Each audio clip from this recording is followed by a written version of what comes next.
Bismillahirrahmanirrahim. Assalamualaikum warahmatullahi wabarakatuh dan selamat sejahtera kepada semua murid. Alhamdulillah, hari ini kita sambungkan lagi kelas kita, itu kelas pendidikan kesihatan. Dan untuk makluman semua, hari ini kita akan terus pergi kepada tajuk yang baru, iaitu tajuk unit 12, pemakanan sihat. Jadi, sebelum kita mulakan kelas kita pada hari ini, cikgu harap kamu bersedia dengan peralatan belajar, terutama sekali buku teks pendidikan pendidikan jasmani dan kesihatan tahun 4, dan terus buka pada muka surat 95. Jadi, sebelum kita mulakan kelas kita pada hari ini, ada baiknya kita mulakannya dengan bacaan doa sebelum belajar. Sedia?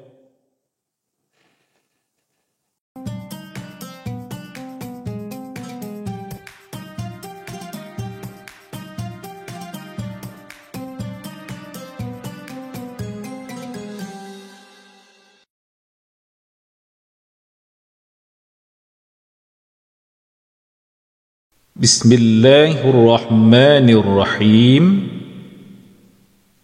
Allahumma aftah alaina hikmataka wanshur alaina min khazaini rahmatika ya arhamar rahimin.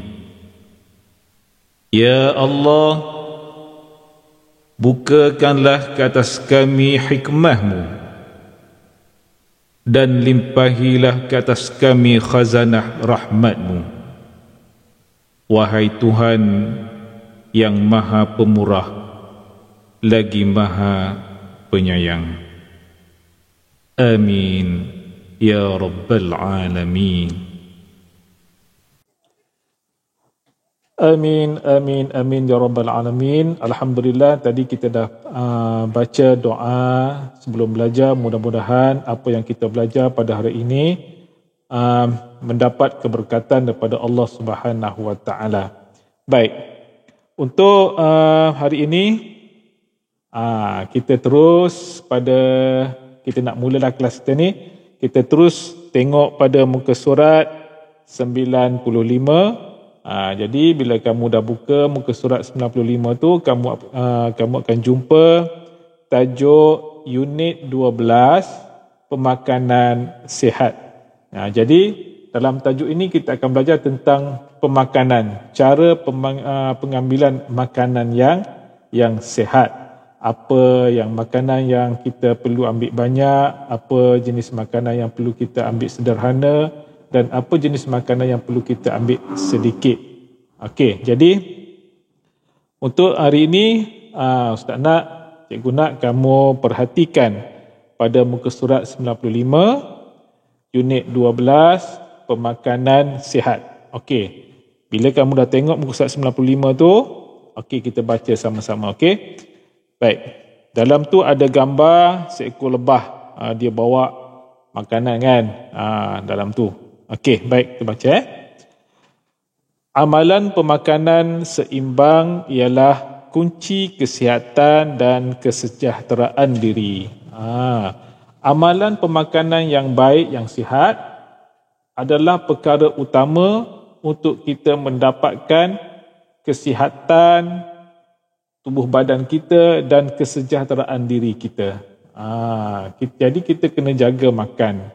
Okey, makan boleh, apa makanan kita nak makan boleh, cuma kita kena kawal dan kita kena kenal apa jenis makanan yang kita makan dan apa jenis makanan yang boleh kita ambil banyak, dan apa jenis makanan yang kita boleh ambil sedikit. Jadi kamu perhatikan gambar yang ada dalam tu. Okey, lebah tu cakap apa tu? Okey, dia cakap kenal pasti makanan sihat yang terdapat dalam gambar di atas. Kita tengok gambar. Dia nak kita kena pasti mana satu makanan yang sihat yang boleh kita makan, dan yang mana satu makanan yang kita boleh makannya dengan kuantiti yang sedikit.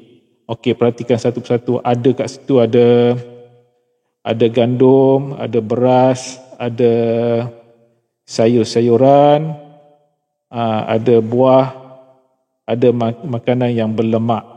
Okey. Jadi dalam tu dia nak kita kena pasti mana satukah makanan yang sihat. Okey, boleh tengok. Okey, tengok dulu sekejap. Cikgu bagi masa untuk kamu perhatikan jenis-jenis makanan dalam tu. Okey? Okey dah.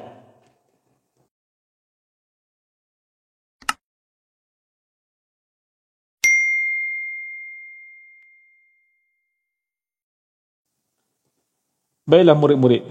Tadi kita dah perhatikan jenis makanan yang sihat dalam gambar yang lebah tu bawa tadi kan. Okey. Seterusnya kita buka muka surat 96, iaitu tajuk aras kumpulan makanan. Baik, untuk makluman kamu semua, aras makanan kita ni ada 4. Ada 4 aras makanan, iaitu aras makanan yang pertama, aras makanan karbohidrat. Aras makanan yang kedua, iaitu vitamin ataupun vitamin dan mineral. Aras makanan yang ketiga, kita panggil dia protein. Dan aras makanan yang keempat, iaitu makanan yang berlemak, minyak, gula dan garam. Jadi, untuk pertama sekali, cuba kita perhatikan pada muka surat 96 ni. Okey, kita nak bincangkan satu persatu aras-aras makanan. Okey, kita baca sama-sama. Okey.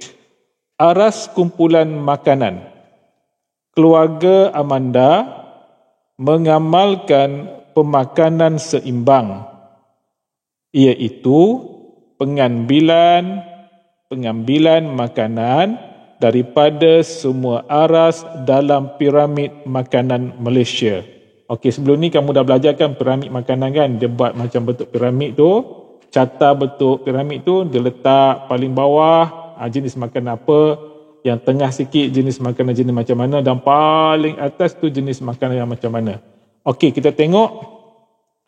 Okey, sambung lagi Hal ini penting kerana setiap aras mempunyai jenis makanan dan fungsi yang berbeza.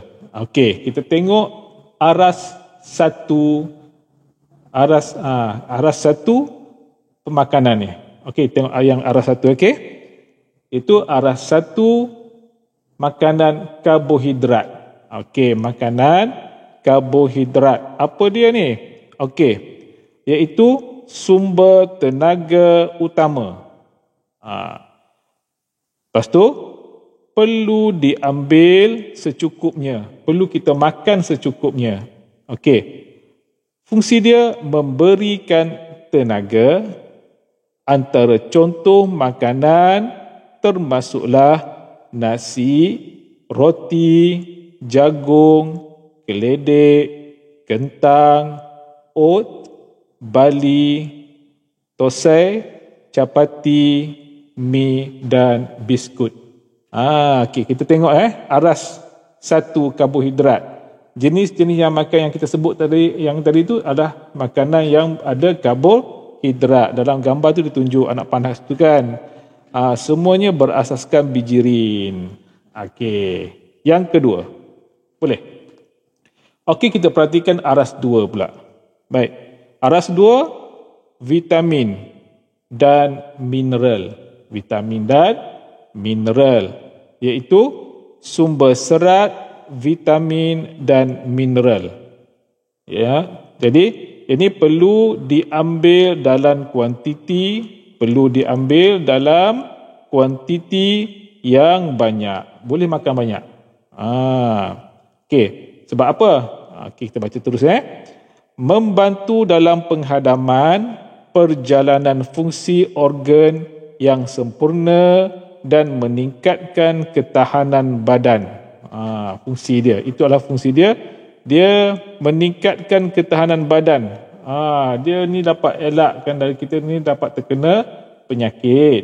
Okey, lepas tu antara contoh makanan termasuklah sayur-sayuran yang hijau. Okey. Dan buah-buahan. Kita kena makan banyak sayur-sayuran dan buah-buahan. Kenapa? Sebab dalam tu banyak vitamin dan sumber mineral nama dia. Okey, boleh. Kita terus pergi kepada aras yang ketiga. Aras makanan yang ketiga, dia panggil protein. Okey, macam mana protein? Aras makanan yang ketiga ni kita panggil dia aras protein. Okey. Apa jenis makanan dia? Ada tunjuk kat situ, ada gambar ikan. Merupakan sumber utama protein. Sorry. Perlu diambil dalam kuantiti yang sederhana. Protein tak boleh makan banyak macam mineral. Dia kena ambil dalam kuantiti yang sederhana. Okey, sebab kenapa kita perlu ambil dia? Kenapa kita perlu makan dia? Okey, sebab ianya membantu dalam proses tumbesaran seseorang. Protein membantu dia nak bina badan kita. Okey, antara contoh makanan termasuklah ikan, daging, susu dan keju. Okey, ada gambar tu kan, dia tunjuk situ ada gambar ikan. Ikan kita perlu makanlah sebab ia ni merupakan sumber protein yang utama. Okey. Kita terus pada aras yang keempat. Baik murid-murid, kita terus pergi kepada aras empat pemakanan. Okey, macam mana? Apa dia aras empat? Aras empat, dia adalah merupakan makanan yang lemak, yang berlemak. Lemak, dia ni minyak, gula dan garam. Macam mana? Okey, baik. Sumber tenaga dan nutrien. Walaupun dia lemak, kita cakap kan lemak tak boleh makan. Boleh makan tapi kena kawal. Sebab kenapa? Sebab lemak, minyak, gula, garam pun penting. Sebab kenapa? Dia ni adalah sumber tenaga dan nutrien. Jadi cara pemakanan dia macam mana? Perlu diambil dalam kuantiti yang sedikit. Boleh makan, tapi ambil dalam kuantiti, ambil dalam jumlah yang sedikit. Okey. Jadi, ia membekalkan badan dengan tenaga dan juga sebagai penembat haba. Penembat haba, macam mana tu? Okey. Lemak perlu ada dalam badan kita. Ini sebagai untuk mengawal suhu badan kita. Kalau kita berada dalam tempat yang sejuk, tak ada rasa sejuk sangat. Okey. Antara contoh makanan termasuklah garam, gula dan minyak masak. Okey, lemak, minyak, gula, garam ni termasuk dalam makanan yang berlemak, minyak, gula, garam itu aras 4 tadi. Termasuklah garam, gula dan minyak. Itu aras 4. Sorry, cikgu tersasul sikit tadi. Baik. Kita tengok jenis-jenis apa jenis makanan tu. Okey, kita tengok kepentingan memilih dan mengambil pelbagai jenis makanan daripada piramid makanan Malaysia. Okey, apa pentingnya kita memilih makanan ni? Okey, yang pertama sekali, tubuh mendapat semua vitamin dan zat galian yang mencukupi. Kita ambil semua jenis aras makanan tadi mengikut sukatan adalah untuk memastikan vitamin dan galian untuk badan kita ni mencukupi. Okey, yang kedua, perkembangan mental dan fizikal yang sihat. Badan kita sihatlah sebab kita dapat makanan yang seimbang. Okey, terusnya boleh mengawal berat badan agar tidak berlebihan atau kekurangan berat badan. Contoh, makanan berlemak, kita kena kawal pengambilannya. Sebab bila kita ni makan makanan berlemak, boleh menambahkan berat badan, boleh menyebabkan berat badan kita tidak terkawal. Okey. Contoh, kita tengok last sekali tu sebelah kanan tu. Okey. Contoh sajian seimbang untuk sehari berdasarkan piramid makanan Malaysia. Okey, contoh dia bagi ini adalah untuk panduan pemakanan kita sehari-hari. Untuk sarapan pagi, dia bagi kita contoh, bagi kita panduan. Sandwich telur, susu dan buah dan segelas susu. Cukup untuk kita buat sarapan pagi. Okey, baik. Tengok yang kedua, untuk makan tengah hari, nasi, sayur rebus, ikan dan jus buah. Dia bagi kita contoh. Okey, baik. Last sekali, untuk makan malam, apa yang perlu kita makan? Nasi, contoh lauk kari ayam, sayur goreng dan jus buah. Kalau kita perhatikan sini, jus buah kenapa disuruh ambil 2 kali? Kan? Sebab tadi cakap makanan yang berasaskan sayur-sayuran atau buah-buahan mengandungi vitamin dan mineral yang perlu kita ambil banyak. Okey. Baik. Seterusnya last sekali. Tengok paling bawah tu. Kalau kamu perasan dalam kotak yang warna pink tu, dia ada tulis, ramalkan kesan pengambilan makanan yang tidak mencukupi dari aras 1 kepada tubuh kita. Kalau kita tak cukup ambil makanan dari aras 1 tadi, apa akan jadi? Okey, kita tengok apa yang aras 1 tadi? Okey, aras 1 tu makanan karbohidrat. Kalau kita tak cukup karbohidrat dalam badan kita, apa jadi? Apa jadi? Agak-agaknya. Okey, sini kita tengok karbohidrat perlu diambil secukupnya untuk mendapatkan tenaga. Jadi kalau kita tak cukup karbohidrat, apa jadi dekat badan kita? Dah tentulah badan kita akan menjadi lemah dan tak bermaya. Okey. Faham Okey. Itu saja penerangan saya. Lepas ni kita akan tengok tugasan apa yang perlu kita buat. Okey?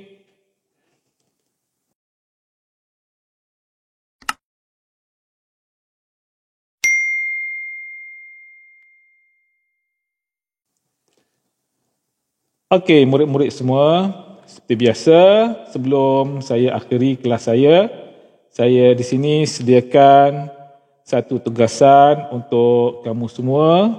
Baik, kita tengok soalan yang pertama dalam tugasan tu. Senaraikan 2 jenis makanan untuk setiap aras dalam piramid makanan Malaysia.